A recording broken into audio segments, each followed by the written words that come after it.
Buenas tardes. Esta es una emisión conjunta de la Embajada de España en Turquía y del Instituto Cervantes en Estambul. Y tenemos una invitada, desde luego, muy querida. Es nada menos que Isabel Muñoz. Estamos hablando de la primera mujer fotógrafa académica de Bellas Artes. Estamos hablando de un Premio Nacional de Fotografía. Estamos hablando de una mujer tremendamente valiente, ¿no? Quien le conoce por sus obras sabe que detrás de sus obras hay un empeño inmenso en pro de los desfavorecidos. Tu carrera es casi una secuencia de aventuras, ¿no? Has hecho maravillas en países difíciles. Has trabajado, pues incluso, daros a conocer los maras, muchas situaciones de desvalimiento y tal. Así que lo primero que te quiero decir es darte la enhorabuena y felicitarte por tu trabajo.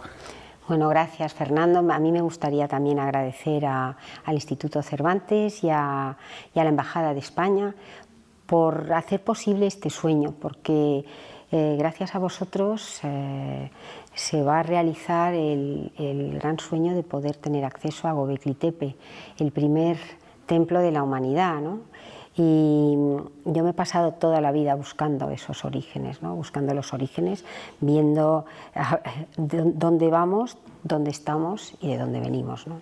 Entonces realmente el poder estar aquí, que además es un país que me encanta. Eso, lo cierto es que parece que en esa búsqueda de los orígenes, de la que hablaremos, confluye la fascinación que tienes por Turquía. Me has contado que desde siempre tu biografía más privada incluso está ligada a Turquía, ¿no? Está siempre en tu imaginario. Cuéntanos por qué. Sí, fíjate tú, incluso mucho antes. Yo vine a Turquía la primera vez en el viaje de novios. Incluso creo que mis dos gemelos se concibieron aquí en Estambul, ¿no?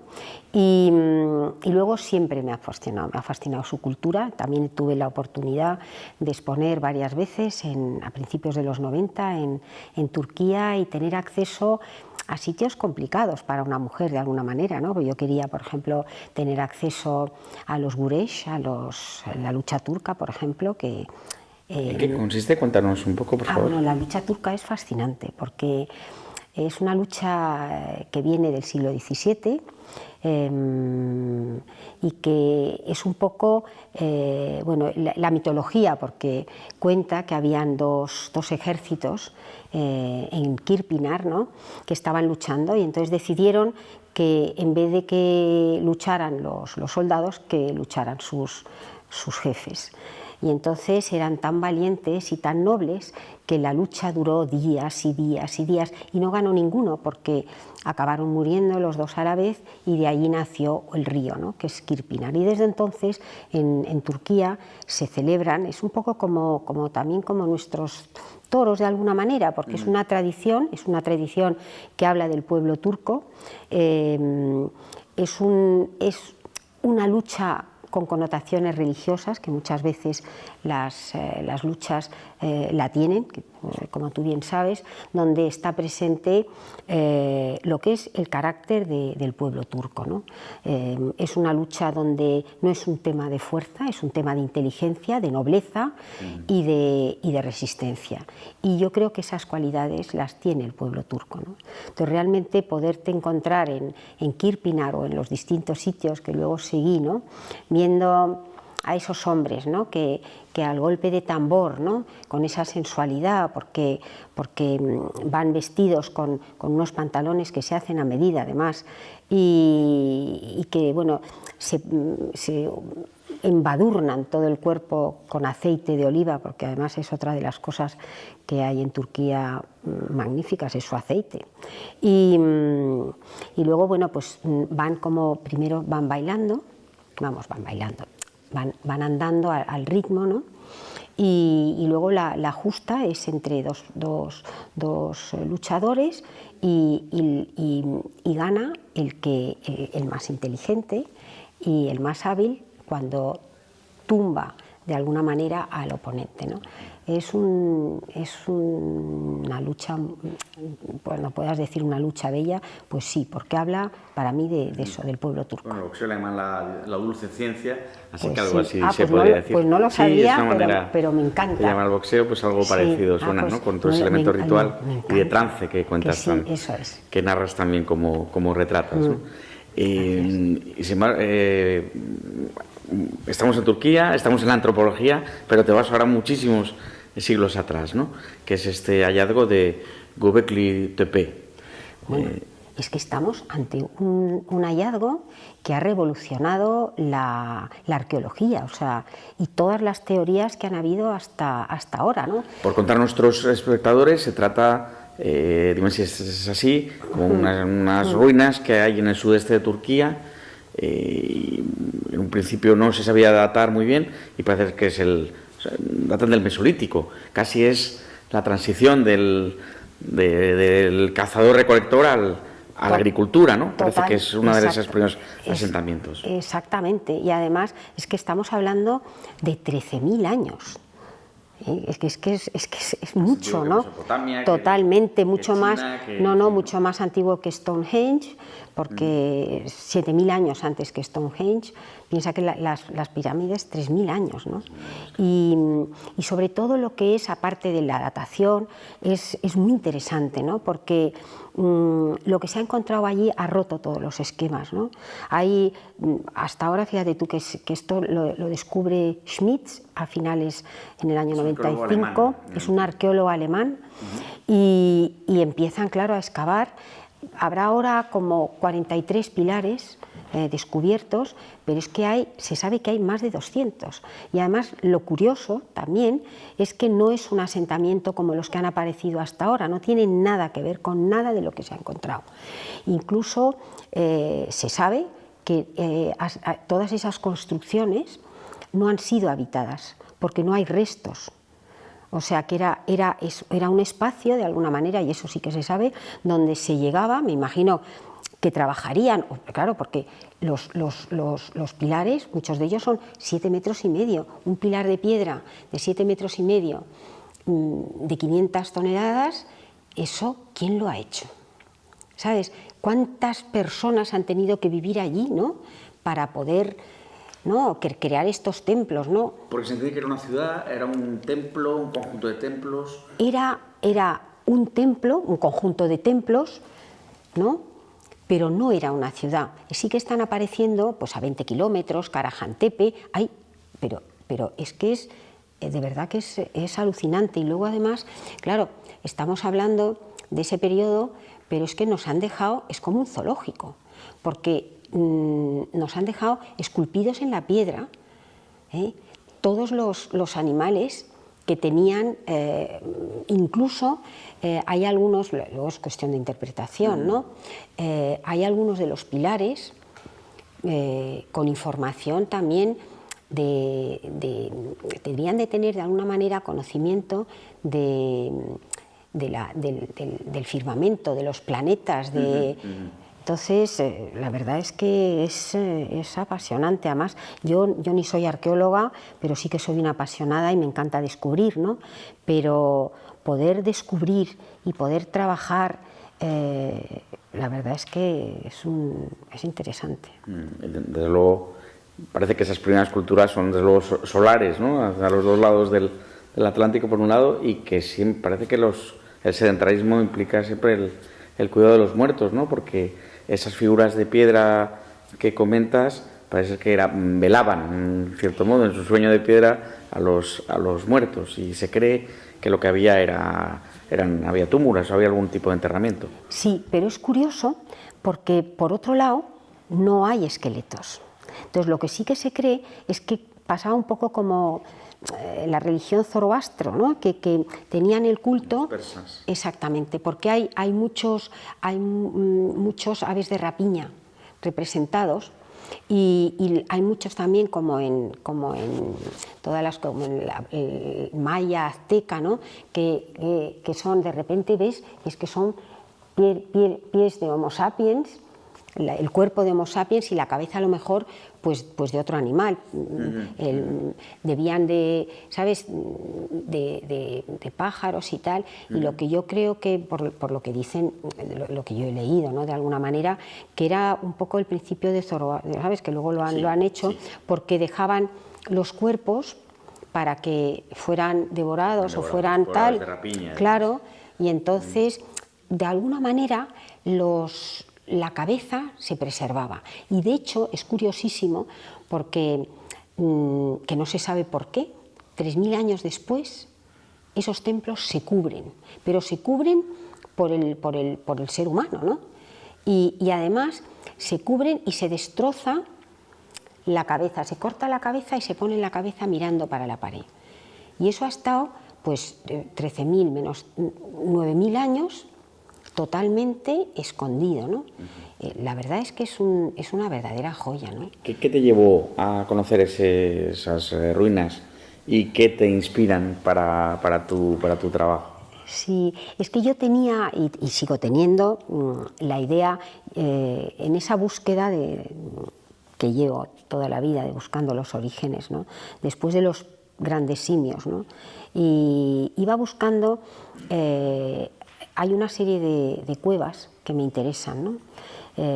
Está Chauvet en Francia y desde luego tenemos nosotros toda la cornisa cantabria, que es de una riqueza, y iba buscando la primera necesidad del ser humano de dos cosas: de necesidad de tener esa parte espiritual, de creer de alguna manera que hay algo superior, y necesidad también dejar algo para trascender. Hay muchos paleontólogos que dudan eso. Yo he tenido la oportunidad de estar en una cueva, precisamente, y de hace 35.000 años, que no se ha pisado, quiero decir que se ha cuidado, porque y eso está presente. O sea, tú puedes ver como hace 35.000 años, que yo lo he visto, hay un altar con un león, por ejemplo, ¿no? Y realmente uno de los proyectos que tengo es trabajar en nuestras cuevas. Yo creo que es un patrimonio que tiene España, que incluso, vamos, ha revolucionado también de alguna manera todo lo que ha aparecido en Atapuerca, y desde luego después de Juan Luis Arzuaga ha cambiado la idea, ¿no? Y el poder trabajar sobre eso a mí me interesa mucho. Y de repente me hablaron de Göbekli Tepe, que es muy poco conocido para los arqueólogos, pues es fascinante y claro que lo conocen, ¿no? Aunque la primera vez que se ha permitido visitar de alguna manera, una parte me imagino, es a partir del 2019. O sea que es algo muy... Y es que no paran, pero también nos está pasando a nosotros. En las cuevas de Cantabria no se para de descubrir, y son verdaderas joyas, ¿sabes? Entonces... ¿Y cómo podría alimentar tu trabajo? ¿Cuál es ese talento creador tuyo, dónde te lleva a partir de toda esa joya que es? Sí, pues una de las cosas que yo quiero hacer, yo necesito soñar, porque si no sueño, yo creo que no soy capaz de vivir, ¿no? Pero yo tengo el sueño de hacer un proyecto. En este caso, por ejemplo, sería España y Turquía, ¿no? Llevo investigando, yo creo que toda mi vida de fotógrafa, ¿no? Y nunca tengo bastante con lo que hago. Creo que se puede hacer mejor. Y una de las cosas que quería era unir de alguna manera lo que es el arte con la ciencia, ¿no? Y darlo al ciudadano de a pie. Muchas veces ves a los científicos, como te comentaba, claro que son como dioses y como inaccesibles. Pues a mí me gustaría que esa ciencia sea accesible, ¿no? Y lo mismo, el arte tiene que ser accesible. Entonces, yo creo que si podemos romper un poco con las ideas, ¿no? Yo creo que romper es importante para poder... Y buscar una nueva forma de contar, porque en el fondo son formas de contar, ¿no? Yo creo que eso sería interesante. ¿Y el fruto sería una gran exposición? Sí, sería una exposición con mesas redondas para dar voz con textos muy bien escritos, documentados por ellos, claro. Serían, por ejemplo, pues 2 antropólogos españoles o arqueólogos, por ejemplo, claro, tienen que ser arqueólogos, y por ejemplo 2 turcos, para dar a conocer y luego plasmar eso también de alguna manera gráficamente, no solo con textos y con estos, sino unirlo al trabajo. En este caso yo había pensado, aparte de los platinos, ir por un lado a los orígenes de la fotografía y del grabado, con unas piezas en platino hechas sobre un gampi japonés, sobre un platino. Platino es, ya sabes que es la técnica que se utiliza en el siglo XIX, sí. Y entonces es una impresión sobre platino con papel japonés gampi de 15 gramos sobre un papel de acuarela que antes papel japonés de seda. Sí, es un papel hecho con gampi, que es una fibra muy valorada de alguna manera, porque es una fibra que el ser humano no puede sembrar. O sea, tienes que ir a la montaña, coger esa fibra, y cuando se acaba. Es un papel hecho a mano, que es que vuela, ¿no? Es un papel maravilloso para atrás. Y entonces el problema que tiene, que es el mismo problema que tenían los primeros grabadores, cuando empiezan a grabar y empiezan con el grabado, se dan cuenta que el papel de acuarela que tiene textura, sí, no tiene la calidad que podría tener cuando empiezan a grabar sobre el papel no cebolla, como seda, ¿no? Sí. Entonces tenían el problema con ese papel, que como es muy higroscópico, claro, es muy bello de ver cómo baila, porque baila y se mueve, pero claro, y entonces inventan lo que se llama shinkole, que son estas piezas que he traído para mostrarlo, y es, cogen una plancha de grabado del tamaño del platino, pones el platino encima, lo mojas con almidón y en este caso está con oro de 24 quilates, porque el oro va muy unido también a la cultura otomana, a la cultura turca, o sea que está muy utilizado, y entonces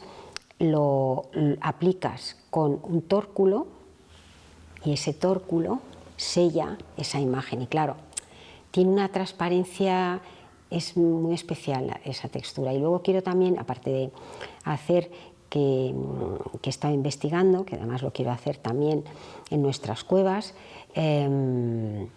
poder imprimir sobre la arena. Eso te quería preguntar, he tenido una ocasión de ver, y hasta me has dejado palpar un poco con la yema y delicadamente, y me llama la atención el uso de la arena. Antes de conocerte pensaba que era casi, digamos, un experimento artístico. Después de nuestra conversación veo que es algo incluso telúrico, ¿no? Esa invocación que haces a la tierra y al origen. En fin, en el inicio era la roca y después la roca fue la arena, ¿no? Entonces, sí, no sé si... y luego, en este caso, porque la arena tiene que ser del sitio, o sea, nosotros pasamos de alguna manera y desaparecemos, ¿no? Pero esa arena ha estado allí. O sea, y toda esa energía también está en la arena, ¿no? Y es la forma, en este caso, porque es arena.